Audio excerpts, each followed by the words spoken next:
خواتین پر بھی لازم ہے کہ وہ صدقہ کریں. امہات المومنین اس قدر صدقات کیا کرتی تھیں. آج ہم میں سے ہر شخص مال جمع کرنے میں لگا ہوا ہے. آج جو ہم نے آیتیں پڑھی نا سورہ بقرہ، اس میں 3 رکوع مسلسل صدقات و خیرات کی ترغیب پر ہے. مسلسل بار بار جو لوگ اللہ کی راہ میں خرچ کرتے ہیں ان کی مثال ایسے ہے کمثل حبۃ انبتت سبع سنابل، گندم کا ایک دانہ جس سے 7 دانے پیدا ہو جائیں اور پھر اس دانے سے مزید دانے. جب آپ خرچ کرتے ہیں اس کی خیریں پھیلتی ہیں، وہ تمام ثواب کس کے کھاتے میں جاتا ہے؟ اکیلے آپ کے کھاتے میں جاتا ہے. اللہ فرماتے ہیں جو اللہ ایک گندم سے ہزاروں گندم پیدا کر کے دکھاتا ہے تمہیں آنکھوں سے، وہ تمہارے 1 روپیے سے ہزاروں روپے پیدا کر کے کیوں نہیں دکھا سکتا؟ ایسے بڑھائے گا اس کا ثواب.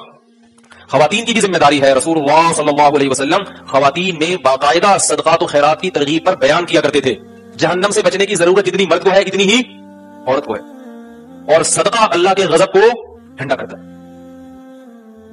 آپ سے کوئی گناہ ہو گیا، کوئی کوتاہی ہو گئی، اللہ کو غضب آیا ہے، توبہ استغفار بھی کرو خوب گڑا کے، اور کسی کی حاجت پوری کر دو.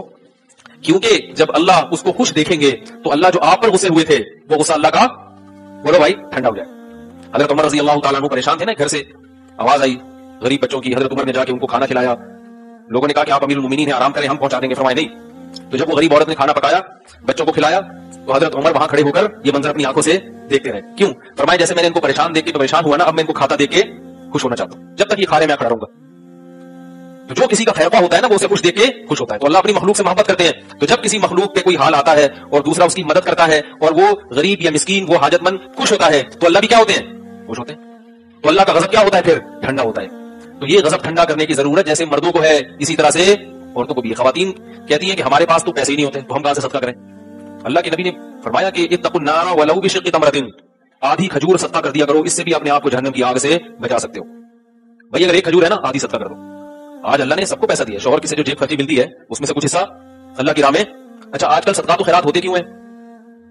وہ بھی جو ٹھیک ہے، بلائیں ٹالنے کے لیے بھی صحیح ہے، بچوں کے صدقے اور فلانے کے صدقے اور فلانے کے نکالے جا رہے ہیں، وہ بھی ٹھیک ہے. لیکن سب سے بڑی مصیبت کیا ہے جو ہمارے سر پہ کھڑی ہے؟ وہ ہے جہنم کی آگ، ہمارے گناہوں کا عذاب. اس بلا کو ٹالنے کے لیے صدقہ کرنا چاہیے. صدقات سے بلائیں ٹلتی ہے نا، تو لوگ بچوں کے لیے صدقہ کرتے ہیں کہ جس پہ کوئی بلا آنے والی ہے تو ٹل جائے. ٹھیک ہے نا، یہ بچ گیا، ٹرک کے نیچے آیا تھا، نیچے سے اسٹیکر ٹرک کے نیچے کوئی آ جاتا ہے اسٹیکر بن جاتے ہیں نا، آپ کو پتا ہے کراچی کے ٹرک ایسے. تو یہ بچ گیا تو صدقہ کرتے ہیں، اچھی بات ہے، شکر میں. لیکن اصل صدقہ کیا ہے؟ بولو بھائی، اللہ کے غضب کو ٹھنڈا کرنا. اس کی فکر نہیں کرتے. صدقہ کر کے نہ دیکھ رہے ہوتے برکت ہو رہی ہے کہ نہیں ہو رہی، پیسے آ رہے کہ نہیں آ رہے. بھائی اللہ کے غضب کو ٹھنڈا کرنے کے لیے صدقہ کیا کرو. صحابہ اس لیے کیا کرتے تھے. تو خواتین کو جو صدقہ اور خیرات ہے، وہ خواتین کو ایک بات کا بہت اہتمام کرنا چاہیے کہ جتنی اللہ نے آمدن دی ہے اس میں سے کیا کریں؟ صدقہ. اور اپنے رشتے داروں کو کبھی کبھار اچھی اچھی چیزیں گفٹ کر دیا کریں. ٹائٹ قسم کا جوڑا جو عید پہ شوہر کی طرف سے ملا، وہ اپنی نند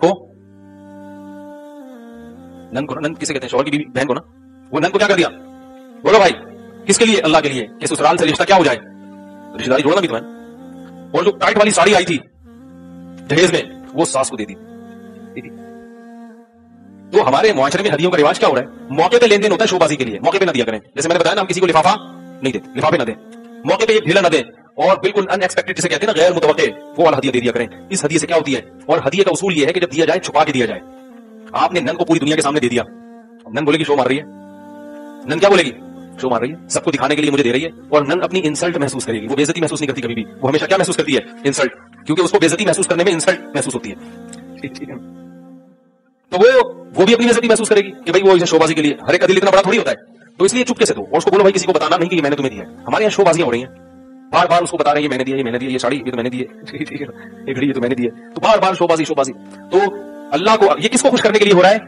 دیکھو اس کا بڑا فائدہ پتہ کیا ہوگا؟ جب آپ اللہ کو خوش کرنے کے لیے اپنے رشتے داروں کو گفٹ دیں گے، تو اگر وہ قدر نہیں بھی کرتے اور آپ کے ہدیے کی قدر آپ کا یعنی شکر نہیں بھی کرتے، تو بھی آپ کو تکلیف. سب سے بڑا فائدہ یہ ہمارے معاشرے میں آج جو آدمی رشتے داروں کے ساتھ اچھا سلوک کرتا ہے نا، وہی سب سے زیادہ ٹینشن میں ہوتا ہے. کیونکہ کہتے ہیں یار میں اتنا اچھا ہوں اور ان کا بہیویئر دیکھو میرے ساتھ.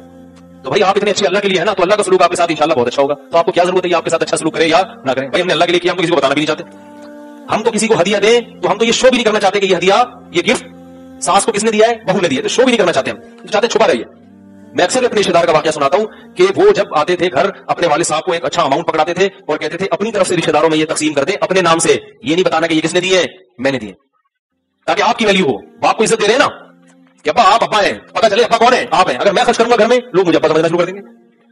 تو باپ کا پتا چلنا چاہیے کہ گھر میں باپ کون ہے. آج کل یہی بڑا مسئلہ ہے، بیٹا تھوڑا سا پیسے والا آتا ہے تو ابا کو آخر دلانا شروع کر دیتا ہے. بھائی آپ کے پاس پیسہ ہے، آپ گھر میں اپنے بہن بھائیوں پہ خرچ کرتے ہیں تو ٹھیک ہے ڈائریکٹ بھی دیں، لیکن بہت سی رقم باپ کے ذریعے تقسیم کروائیں. اور یہ شو نہ کریں کہ ابو کو میں نے دی تھی اور ابو جو تمہیں دے رہے ہیں نا، یا ابا یہ میں نے دی. نہ آپ جانو آپ کی اولاد ساری زندگی آپ نے ہمیں کھلایا، یہی شو ہوگا کہ آپ کھلا رہے ہیں. اس کا اپنا مزہ ہے بھائی. اللہ کے لیے چھپاؤ اس کو. دکھا کے خرچ کرنے کی فضیلت اس وقت ہے جب لوگوں کو ترغیب دینا مقصد ہو.